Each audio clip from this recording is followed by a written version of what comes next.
Hello, welcome to everyone in this video. Indian economy, ভারতের অর্থনীতির যে সিরিজটা আমরা করছিলাম, আজকে 11 নম্বর পর্ব। 10 নম্বর পর্বতে আমরা ইনফ্লেশন বা মুদ্রাস্ফীতি সম্বন্ধে থিওরিটিকে জেনেছি। আজকে ওই রিলেটেড কিছু এমসিকিউ প্র্যাকটিস করব। তো আগের ভিডিও দেখতে চাইলে ডেসক্রিপশন বক্সে লিঙ্ক আছে, সেখান থেকে পুরো প্লেলিস্ট দেখতে পারো। অন্যান্য যে পোর্শন আছে পলিটি, হিস্ট্রি, জিওগ্রাফি, তারও আলাদা আলাদা প্লেলিস্ট আছে, চাইলে দেখতে পারো। এইটা আমরা লাস্ট ক্লাসে দেখেছিলাম ইনফ্লেশন কি, সেখানে type of inflation, galloping, running, walking, creeping, তারপর based on the inflation, demand pull inflation, cost push inflation, bottleneck inflation. তারপরে আমরা কিভাবে মেজার করি wholesale price index, customer price, consumer price index, GDP deflator. তারপরে effect of inflation, ইনফ্লেশনের ফলে কি effect, কার ওপর কি এফেক্ট হয়, লেন্ডারের ওপর কি এফেক্ট হয়, বড়োয়ারের ওপর কি এফেক্ট হয়, এগুলো আমরা দেখেছিলাম। তারপরে আমরা ফিলিপস কাপ দেখি এবং related term inflation, disinflation, deflation, reflation, এই সবগুলো আমরা ডিটেলসে আগের ক্লাসে দেখেছি। কোর ইনফ্লেশন কি, ইনফ্লেশন ডিফ্লেশনের মধ্যে কোনটা ম্যাক্রো ইকোনমিকের মধ্যে ভালো, এই সম্বন্ধে আমরা পুরো ডিটেলস আগের ক্লাসে দেখেছি। তো আশা করি তোমরা আগের ক্লাসটা অ্যাটেন্ড করেছো, তারপরে এই ভিডিওটা দেখছো, তাহলে সুবিধা হবে। চলো এমসিকিউ একটু প্র্যাকটিস করে নিই, প্রিভিয়াস ইয়ার কোশ্চেন এবং অ্যাডিশনাল কিছু কোশ্চেন। 2020 কোশ্চেনে আমাদের দিয়েছিল কনসিডার দ্য ফলোইং স্টেটমেন্ট, এই স্টেটমেন্টগুলো বলেছে, তারপর সেখান থেকে কোনটা কি ঠিক বেঠিক আমাদের দেখতে হবে। প্রথম স্টেটমেন্টটা কি বলছে, the weightage of food in consumer price index is higher than that in wholesale price index.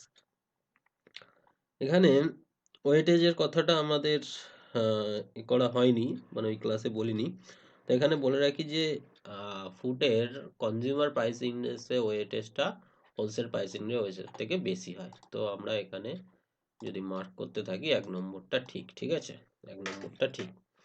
এরপরে চলে আসি, wholesale price index does not capture change in the price of service which CPI ডাস।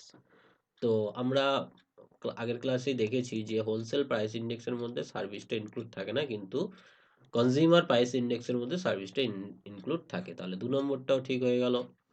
তারপরে কি বলছে 3 নম্বরে, the Reserve Bank of India has now adopted WPI as the key measure of inflation and to decide on changing the key policy rates.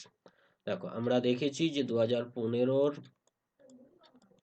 পর থেকে, তার আগে পর্যন্ত এই ডাব্লিউপিআই ছিল, 2015 পর থেকে সিপিআইটা দিয়ে ওপর বেস করেই মেজারমেন্ট হয়। তাহলে এটা ভুল বলছে, তাহলে 1 আর 2 কারেক্ট, তাহলে option number A is the correct answer.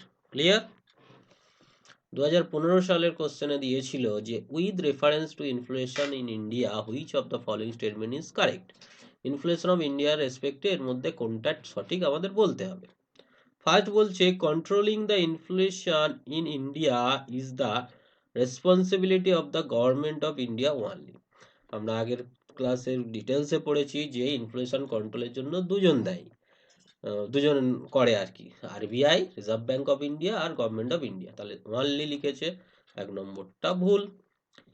2 নম্বর, the Reserve Bank of India has no role in controlling the inflation, এটাও ভুল।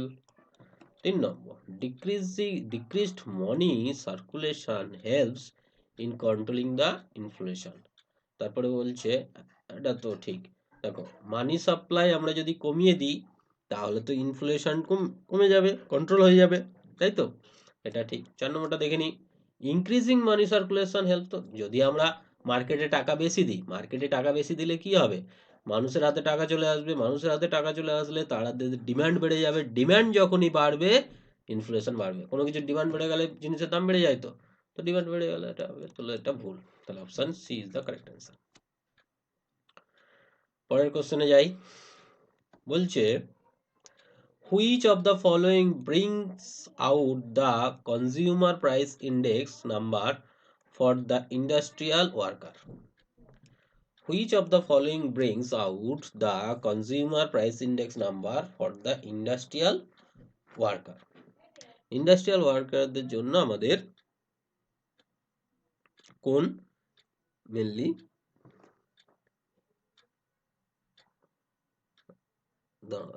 দেখে নি, which of the following bring out the consumer price index number for industrial worker.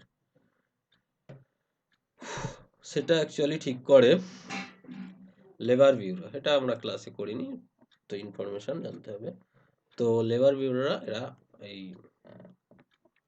Consumer price index for industrial ওয়ার্কারদের জন্য বার করে। Okay, ইন্ডেক্সটা 2013 কোশ্চেনে যাই, বলছি rise in general level of price may be caused, মানে general level of price increase হতে পারে কারণ an increase in money supply বাড়িয়ে দিলে বাড়তে পারে। কথাটা ঠিক, মার্কেটে মানি আসলে দাম বাড়বে, তো মানুষের হাতে টাকা আসবে, ডিমান্ড বাড়বে, দাম বাড়বে।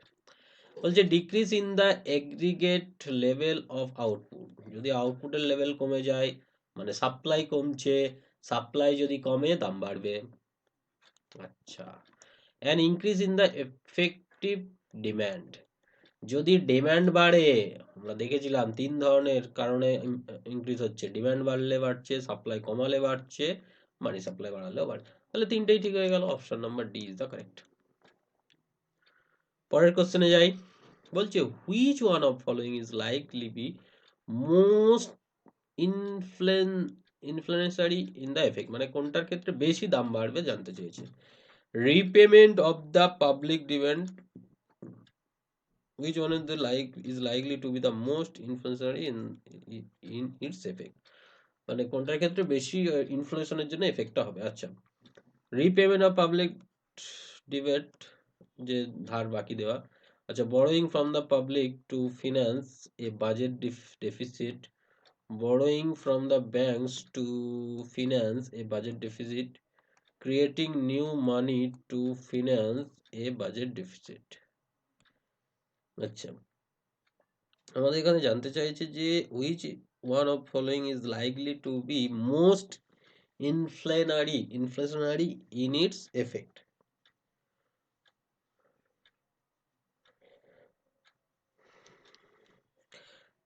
আচ্ছা, সব থেকে বেশি এফেক্টটা কোনটাতে হবে? এটা তো 3 নম্বর, creating new money to finance the budget deficit, মানে বাজেট ডেফিসিট হয়েছে আর তুমি বেশ করে টাকা ছাপিয়ে গিয়েছো, তাহলে তো হু করে দাম বাড়বে, অপশন ডি। পরের কোশ্চেনে যাই, বলছে supply of money remaining the same when there is an increase in demand of money for money there will be, তোমার মানির ডিমান্ড বেড়েছে, তা সত্ত্বেও সাপ্লাই অফ মানি একই রেখেছো, তাহলে কি হবে? A fall in the level of price demand for money, supply একই রকম, an increase the rate of interest, a decrease in the rate of interest, an increase in the level of income employment, মানে demand for মানি যদি increase করে বাড়ে, তাহলে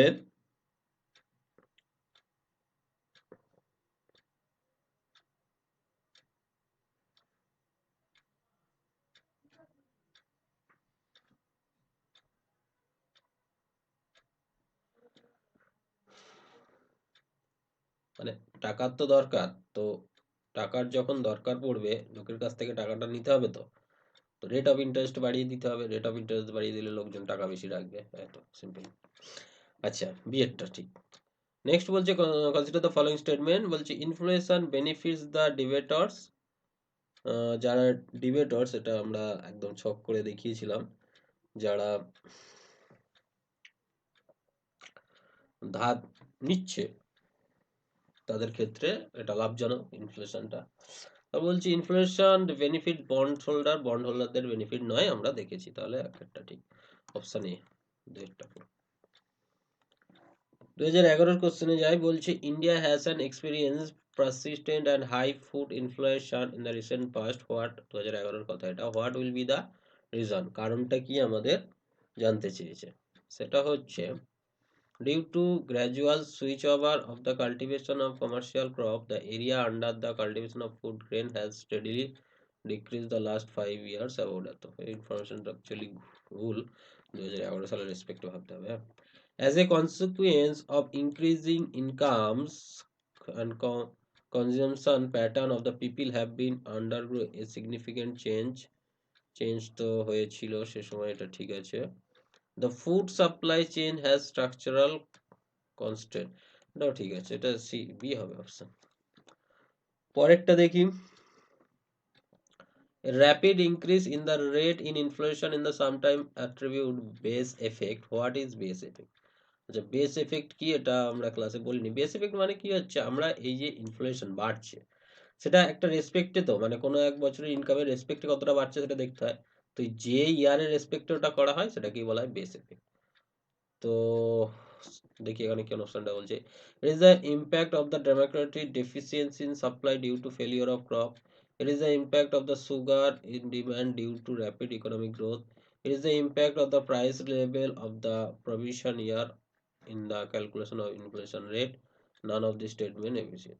সেটটা হবে তাই না, প্রাইস লেভেল ইনক্রিজ করার জন্য যে ইয়ারটাকে আমরা ধরি যার উপর বেস করে করা হয়। 2010 এর কোশ্চেনে যাই, what was the which one of the following statement is an appropriate description of the deflation? Depreciation মানে হচ্ছে দাম কমবে, তাই তো। it is sudden fall in the value of currency against other currency, সেসব নয়। it is precedent recession in both the financial and real sector of the economy, এটাও নয়। it is the precedent fall in the general price level of the goods and service, এটা ঠিক। it is the fall in the rate of inflation over the period of time, না সেটা ঠিক। আচ্ছা, পরের কোশ্চেনে যাই, বলছে with the reference of the India consider the following statement, the wholesale price index in India available on the monthly বেসিসেই হয়, এটা দেখেছি right. As the compare to the CPI for the industrial worker for WPI gives less weightage food, এই কোশ্চেনটাও দেখেছি আগে, দুটোই ঠিক, জানছি। ক্লিয়ার। পরের কোশ্চেনে যাই, বলছে consider the following statement, headline inflation is a measure of the total inflation within an economy. Headline inflation is a measurement of total inflation within an economy, এটা ঠিক। headline inflation is affected by area of the market which has experienced sudden inflation spikes such as food, vegetable, energy। তো headline inflation এগুলো হয়, মানে আমরা দেখেছিলাম যে core ইনফ্লেশনের অপোজিটে হেডলাইন ইনফ্লেশন, ঠিক আছে। তাহলে দুটোই ঠিক, মানে বোথ 1 and 2। পরের কোশ্চেন, economic growth is usually coupled with, economic গ্রোথটা কার সাথে কাপেলড হয়, এটা অ্যাকচুয়ালি ইনফ্লেশনের সাথে কাপেলড হয়, option B. Next, the rate of inflation in India is measured in respect to, এখন আমরা এটা মেজার করছি হচ্ছে সিপিআই দিয়ে, তাই তো। হোলসেল প্রাইস ইন্ডিয়া, এটা 2015 পর থেকে সিপিআই, তার আগে হলে ডব্লিউপিআই ছিল। আচ্ছা, which of the following is likely,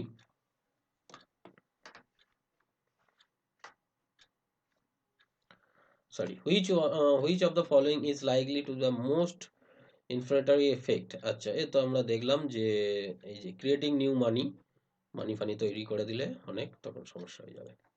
তো বলছি rise in general level or price may be cost, কি কারণে প্রাইস লেভেল বাড়তে পারে সেটা আমরা দেখতে পাচ্ছি। And increase in the money supply, হ্যাঁ। A decrease in the aggregate level of output, decrease in the aggregate level of output,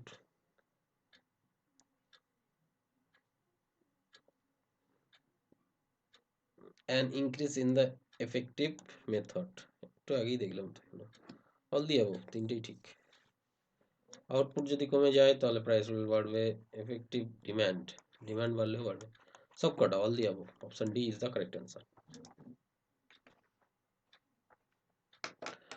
পরের কোশ্চেনে যাই, consider the following statement, inflation benefits the debtor, এর কোশ্চেনটাও দেখলাম, হ্যাঁ ওদের তো এ করেই। Inflation debtor the bond holder, এটা করে না, তাহলে অপশন এ। পরের question, in India inflation measured by, তো আমরা দেখলাম এখন যেটা হচ্ছে কনজিউমার প্রাইস ইন্ডেক্স, 2013 অনুযায়ী এটা হোলসেল প্রাইস ইন্ডেক্স হবে, এখন কনজিউমার প্রাইস ইন্ডেক্স উরবান নয়, অ্যাকচুয়ালি কম্বাইন উরবান প্লাস এটা, মানে এখন অ্যান্সারটা হবে সিপিআই কম্বাইন, ঠিক আছে, উরবান প্লাস এটা 2013 অনুযায়ী এটা অ্যান্সার হতো, এখন এটা দিতে হবে। আচ্ছা, which one of the following is likely to be most inflationary effect, the creating money দেখলাম। Which one of the following measure is generally used by the government to certain regions of the economy, to government to certain region following measure is the আচ্ছা এটা হচ্ছে আমাদের increasing মানি supply ঠিক increasing government spending decreasing taxation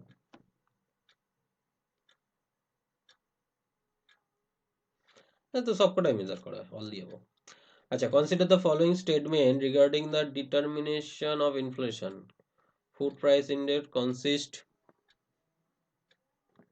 two subcomponents, namely primary food article and manufacturing food article. তো ঠিক আছে, the weight of the primary food article is less than the manufacturing food article. না ভুল আছে এটা, তার মানে একটা ঠিক। Consider the following statement: CPI measure price change both goods and service ঠিক এক নম্বরটা, WPI does not measure the price change in service এটাও ঠিক, এক আর দুই ঠিক। আচ্ছা তারপরটা বলছে with reference to inflation of India which of the following statement is correct? Controlling the inflation of India responsible of the government only, এটা ভুল। The Reserve Bank of India no role, এটাও ভুল। Decrease in the circulation, এটা ঠিক, এটা ভুল। Repeat হয়েছে question actually. আচ্ছা which of the following bring the CPI number of the industrial worker, এটা লেবার ব্যুরো এরা ঠিক করে, ঠিক আছে। প্রিভিয়াস ইয়ার কোশ্চেন তো রিপিট হয়ে গেছে, ঠিক আছে, প্র্যাকটিস করে নিন। With reference to inflation which of the following statement is correct, এই যে সিএরটা তিনবার একই question. Consider the following statement inflation divided, এটা হয় এটা হয় না, only one. A rise in general level in price may cost কি কারণে কমতে পারে, an increase in money supply decrease in all the above। আচ্ছা which one of the following likely most effect কোনটা, সেটা হচ্ছে creating money। পরেরটা বলছে economic growth usually coupled with inflation, আচ্ছা rapid increase in the sometimes the base effect, আচ্ছা base effect তো আমরা দেখেছি, it is the price level, C একটা পুরো রিপিট এখানে হয়েছে গো। আচ্ছা ঠিক আছে, India has expressed a president of the high level recent past, reason reason হচ্ছে আমাদের ডিউ টু এগ্রিকালচারাল সুইচার হয়েছে, আর আছে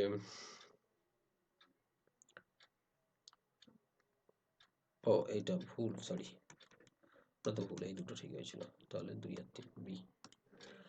which with the reference to India consider the following statement: the WPI on available on the monthly basis, এটা ঠিক, as compared to CPI, WPI is weighted food article, এটা ঠিক, both 1 and 2।